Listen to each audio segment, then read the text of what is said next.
La séance est ouverte. L'ordre du jour appelle les questions au gouvernement. La question est à Monsieur Daniel Fasquelle. Monsieur le Président, mes chers collègues, ma question s'adresse à Jérôme Cahuzac, ministre du Budget. Monsieur le ministre, vous voulez faire de la lutte contre la fraude fiscale un axe prioritaire de votre action gouvernementale. Vous avez dans ce combat notre plein et entier soutien. Monsieur le ministre, vous êtes aussi pris aujourd'hui dans une polémique depuis les révélations de Mediapart. À juste titre, les Français s'interrogent et vous demandent la plus grande transparence. Monsieur le ministre, pour dissiper tous les doutes, dans l'intérêt de tous, pouvez-vous répondre précisément cet après-midi aux 3 questions suivantes?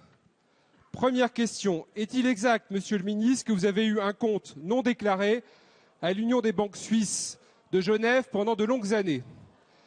Deuxième question, est-il exact que vous êtes déplacé en Suisse début 2010 s'il vous plaît. et que vous avez clôturé ce compte à la veille de votre élection à la présidence de la Commission des finances? Troisième question, est-il exact, monsieur le ministre, que les avoirs ont ensuite été transférés dans un paradis fiscal en Asie? Monsieur le ministre, ces accusations sont d'une extrême gravité. Il est essentiel que vous disiez toute la vérité cet après-midi devant la représentation nationale et devant les Français. Merci. La parole est au ministre délégué chargé du budget, Jérôme Cahuzac. Merci, Monsieur le Président. Monsieur le député, j'appartiens au gouvernement de Jean-Marc Ayrault qui a été investi par la représentation nationale. Votre question est donc légitime et il est normal que j'y réponde. Je dément catégoriquement les allégations contenues sur le site Mediapart. Je n'ai pas, monsieur le député, je n'ai jamais eu de compte à l'étranger, ni maintenant, ni avant.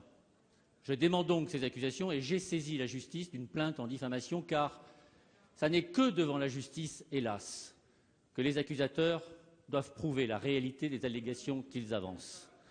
Et c'est donc devant la justice que je m'expliquerai devant ces contradicteurs en attendant d'eux des éléments probants qui, à ce jour, font manifestement défaut. Merci, monsieur le député, de m'avoir permis de le dire devant la représentation nationale. Merci.